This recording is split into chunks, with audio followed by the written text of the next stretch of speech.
Okay, next, yesterday we have learned about the rules of electron configuration distribution. There is Aufbau principle. So today we are going to learn about the Pauli exclusion principle. Then after it we will learn about the Hans rule. Yeah. Okay. In the first we will learn about the Pauli exclusion principle. He said that no two electrons are allowed to have the same quantum number. Jadi tidak ada elektron yang memiliki 4 bilangan quantum number yang sama. Itu menurut si Pauli gitu. Oke. Next, according to this principle, if two electrons have the same n, l, and m value, then the s value must be opposite. Jadi seperti ini. Contohnya adalah ketika kita punya dua elektron, katakanlah kita namai bahwa yang pertama itu adalah first electron, and then yang kedua itu adalah second electron. Kalau menurut Pauli, dia itu tidak akan mungkin memiliki the same first quantum number. Jadi tidak akan memiliki 4 quantum number yang sama.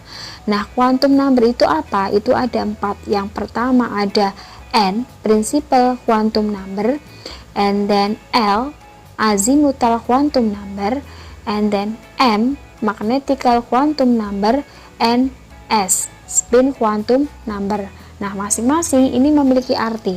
Nah, nanti kita akan pelajari quantum number itu di next subchapter. Yang terpenting adalah kalian tahu bahwa quantum number itu ada N, L, M, dan S. Hurufnya kecil semua ya. Salah. Oke. Nah, maksudnya dari Pauli exclusion ini adalah bahwa ketika nilai N, L, dan M itu adalah sama, ini kan sama semua di elektron yang pertama sama elektron kedua. Nah, maka nilai bilangan kuantum yang berikutnya itu tidak boleh sama. Nah, ini kan yang pertama nilainya adalah positif setengah, dan yang kedua adalah negatif setengah. Nah, ini boleh kalau seperti ini. Tapi ketika semuanya itu nilainya sama, maka itu akan bertentangan dengan Pauli exclusion, gitu ya. Jadi maknanya seperti itu di Pauli exclusion. Nanti kita akan terapkan di suatu soal ya. Yang terpenting kalian tahu makna dari Pauli exclusion itu sendiri. Oke.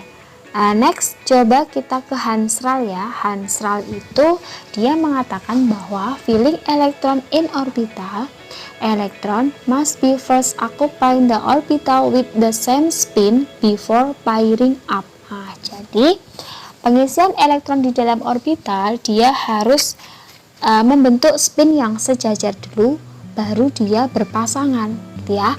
For example, we have P subshell. Nah, kita mau isi elektron itu ke dalam subshell P, gitu ya. Kita tahu bahwa ada 4 subshell ya, S, P, D, dan F. Nah, masing-masing itu adalah gini. Ketika kita berbicara tentang subshell S, maka dia memiliki satu diagram orbital, gitu ya. Kalau subshell P, maka dia punya 3 diagram orbital. Nah, kalau subshell D, dia punya 5 diagram orbital. Kalau subshell F, dia punya 7 diagram orbital. Nah, bisa dikatakan diagram orbital itu adalah setengahnya dari jumlah elektron, gitu ya. Nah, diagram orbital itu apa? Diagram orbital itu adalah tempat dari elektron. Nah, jadi kalau S itu punya satu diagram orbital, karena S itu adalah jumlah elektron maksimumnya 2, maka di diagram orbital S itu akan terisi 2 elektron, gitu ya. Begitu seterusnya sampai subshell F, itu isinya adalah 7 diagram orbital. Itu oke, nanti kita akan mempelajari di next dulu, di next subchapter ya.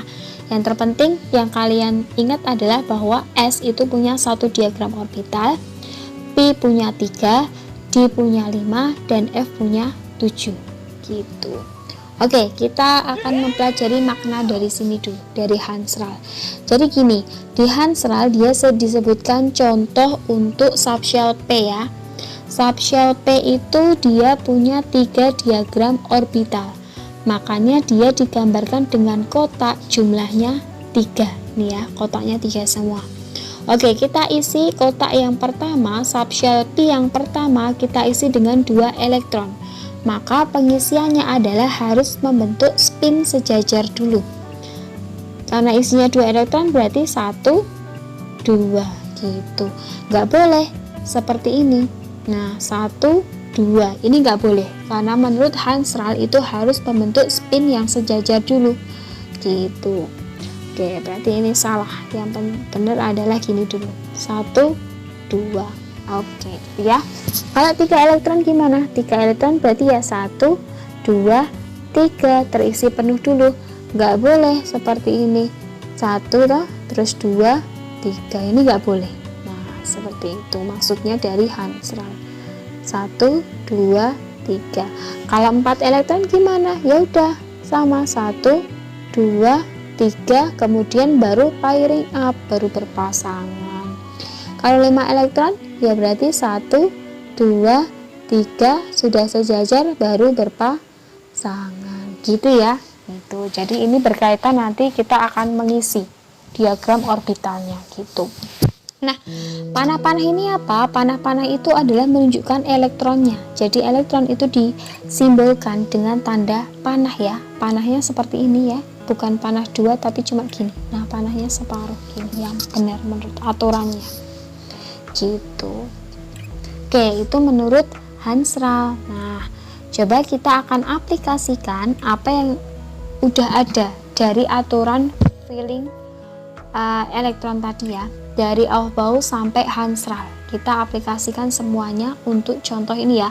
For example, we have oxygen with atomic number-nya adalah 8. Atomic number-nya adalah 8. Baik. Nah, maka kalian diminta untuk writing the diagram orbital of oxygen. Nah, nomor 1 ini maksudnya adalah diminta untuk writing diagram orbitalnya ya. Oke, atau orbital diagramnya gitu. Oke, orbital diagramnya. Oke, kita gambarkan diagram. Kita gambarkan dulu orbital diagramnya. Tentunya sebelum kita gambarkan diagram orbitalnya, kita harus tahu dulu elektron configuration-nya. Nah, sesuai dengan Aufbau principle. Kalau 8 itu berarti ya 1s2, 2s2, 2p4 dijumlahkan sampai elektronnya 8. Nah, barulah kita isi elektronnya di dalam orbitalnya. Oke, ini kan 1s2. Karena dia subshell S, maka subshell S itu hanya punya satu diagram orbital gitu ya. Jadi ini punyanya 1s2. Nah, kotak ini. Oke, next 2s2. Karena S, maka dia hanya punya satu diagram orbital atau orbital diagram. Itu oke, subshell P. Kalau subshell P dia punya 3 orbital diagram. Nah, makanya ini miliknya 2p4. Baru kita isi elektronnya. Oke, 1s2 ada 2 elektron, berarti 1, 2.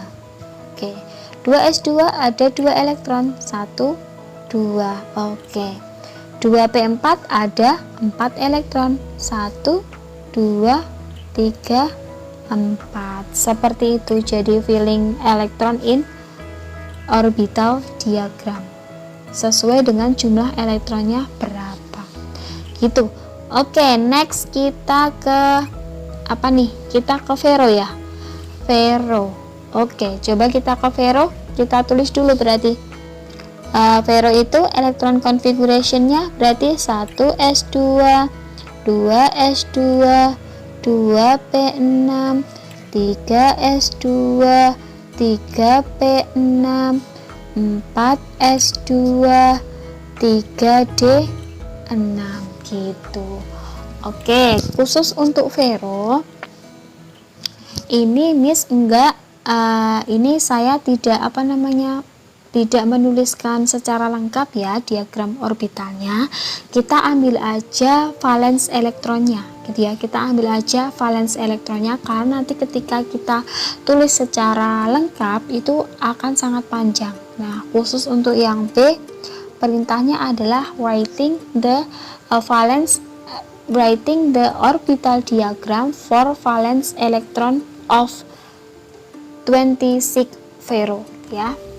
Oke, kita tulis tapi untuk valence elektronnya. Berarti kita sama sampai ini ya, yang kita tulis sama ini aja. Sampai sini nggak perlu ditulis. Oke. Gini ya, berarti 4s2. 4s2 sama 3d6. D itu dia punya berapa subshell D diagram orbitalnya? Masih ingat nggak tadi? Oke, diagram orbital diagram D itu ada 5 ya. 1 2 3 4 5. Oke, sekarang kita gambarkan elektronnya. 4s2 1 2, kemudian 3d6 1 2 3 4 5 6 gitu. Ini miliknya 4s2, ini miliknya 3d6. Sampai sini kita singkat dengan menggunakan argon gitu.